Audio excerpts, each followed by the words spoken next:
लड़की की है जो दिखने में तो बहुत ही ज़्यादा खूबसूरत है, लेकिन इसके कांड बहुत ही बड़े हैं, बिल्कुल इसके गोलगप्पों की तरह। जिसने अपनी हवस की प्यास बुझाने के लिए अपने सौतेले भाई के साथ ही पलंग तोड़ घपाघप टपाटप कर डाला।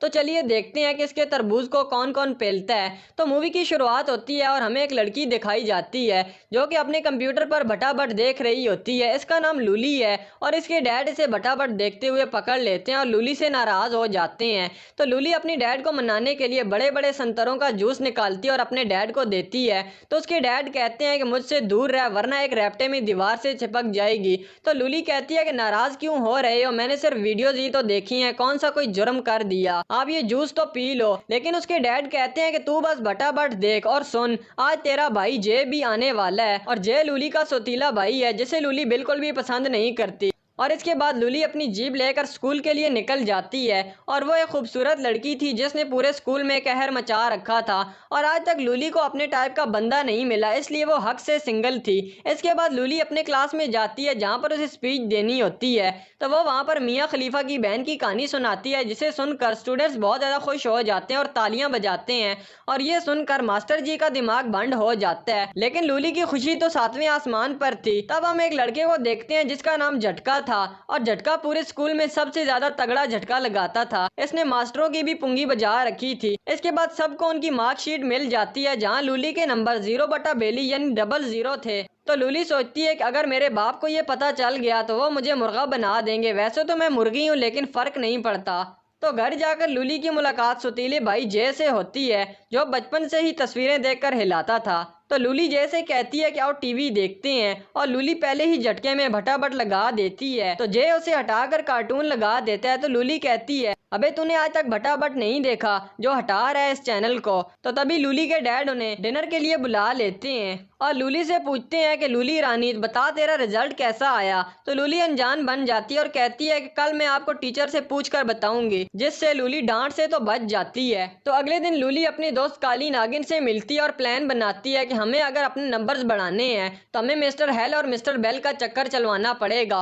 और फाइनली ये दोनों कामयाब हो जाती हैं और मिस्टर हेल और मिस्टर बेल का चक्कर से भटाभट तक पहुंच जाता है और इसी खुशी में इन दोनों के नंबर्स भी बढ़ा दिए जाते हैं और वो बहुत खुश हो जाती हैं। और अगले दिन लूली अपनी स्पोर्ट्स की तैयारी कर रही होती है तो तभी उसकी मुलाकात एक नई लड़की टाई से होती है और वो जल्दी दोनों बेस्ट फ्रेंड बन जाती हैं। तो एक दिन टाई झटके के पास बैठी हुई होती है तो झटका उसे लाइन मारता है और टाई भी फुल लाइन देती है। तो लूली भी ये सब कुछ देख रही होती है और वो टाई को झटके से दूर रहने का कहती है। तो टाई कहती है कि उससे दूर क्यों रहूं। तो लूली कहती है कि इसका झटका पूरे स्कूल में फेमस है क्योंकि ये सबसे तगड़ा झटका लगाता है। तो टाई कहती है कि तुझे इसका झटका लगा है क्या। तो लूली कहती है कि नहीं मुझे तो नहीं लगा, बस मैंने सुना है।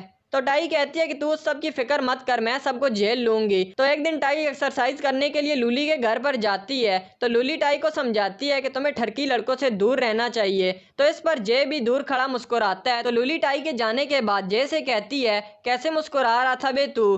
तो जय कहता है कि तूने बात ही ऐसी की। तो लूली कहती है कि मैंने उसे ठरकी लड़कों से बचाया है। तो जय कहता है कि अगर टाई को अली बाबा के 40 चोर भी दे दिए जाएं तब भी उसे कम लगेंगे और तू चली उसे लड़कों से बचाने के लिए, चल भाग यहाँ से। इसके बाद टाई पार्टी में जाती है और फिर से झटके से मिलती है। तो हमें पता चलता है कि टाई झटके को पसंद करने लगी थी लेकिन झटका तो लूली का दीवाना बन चुका था और लूली के साथ ही वो होली खेलना चाहता था। दूसरे सीन में हम काली नागिन को देखते हैं जो कि लूली की दोस्त है और वो काफी ज्यादा गुस्से में थी क्योंकि उसके बॉयफ्रेंड ने सारे बाल कटवा दिए थे।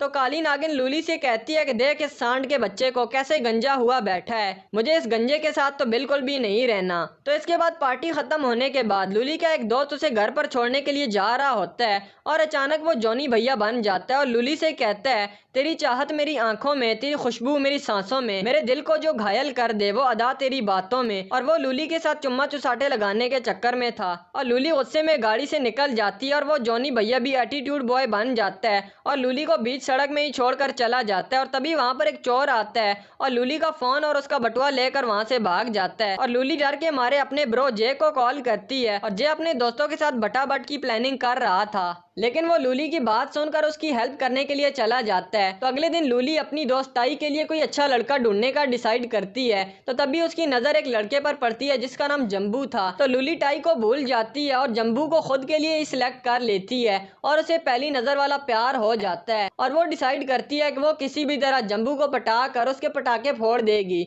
और ऐसा हो भी जाता है और जम्बू अपना तंबू लूली को खिलाने के लिए एक पार्टी में बुलाता है, क्योंकि वो लूली के खतरनाक इशारों को समझ गया था। और लूली घर जाकर अच्छे से रेडी हो जाती है और जब लूली को जे देखता है तो उसके खंबे में भी करंट आ जाता है और वहां पर जम्बू आकर लूली को ले जाता है। ये बात जे को हजम नहीं होती तो वो भी लूली के पीछे पार्टी में चला जाता है और वहाँ लूली और जम्बू दबाकर डांस करते हैं। और वहाँ लूली की फ्रेंड टाई भी आई हुई होती है और वो देखती है कि जे भी वहां पर आया हुआ है और कमर तोड़ डांस कर रहा है। और अब तो मौज ही होने वाली थी, क्योंकि लूली और जय के डैड कुछ दिनों के लिए अपने घर से बाहर जा रहे थे। तो लूली भी जम्बू को कॉल करती है और कहती है कि बेबी कहाँ हो तुम, जल्दी से आ जाओ और मुझे तंबू दे दो और मेरा बम्बू ले लो। और इसी बेचैनी में लूली काली नागिन को भी घर पर बुला लेती है और कहती है कि भटाभट के दौरान अगर पलंग टूट गया तो तू कील ठोक देना। और वो भटाभट की तैयारी करने लगती है। और वहीं पर रात को लूली और जम्बू गपागप वाली मूवी देख रहे होते हैं और लूली जम्बू को तंबू देने का इशारा करती है, लेकिन ज्यादा पीने की वजह से जम्बू का तंबू तो बेहोश पड़ा था, जिसे देखकर लूली बेड से नीचे गिर जाती है और भटाभट के ख्वाब आंखों में सजाए सो जाती है। अगले दिन वो ये बात अपने दोस्तों को बताती है तो काली नागिन का बॉयफ्रेंड कहता है कि अगर मैं जम्बू की जगह होता तो कब का तुझे घसीट चुका होता। जिस पर काली नागिन कहती है कि गोरी चमड़ी देखी के नहीं, तुम उसके दीवाने हो गए हो, रात को मैं तुम्हें खूब घुमाऊंगी। तो तभी कार का बैलेंस बिगड़ जाता है और एक्सीडेंट होने ही वाला होता है, लेकिन काली नागिन कार को कंट्रोल कर लेती है। तो इसी खुशी में वो दोनों किस करते हैं। तो ये देख कर लूली का भी किस करने का मन करता है। तो वो जम्बू के साथ शॉपिंग करने के लिए जाती है और वहां पर कुछ लड़के टाई को परेशान कर रहे होते हैं, तो जम्बू उसे बचा लेता है। तो अगले दिन टाई लूली के घर पर आती है और उसे बताती है कि यार मुझे तो जे से प्यार हो गया है और तुम्हें मेरी मदद करनी होगी जे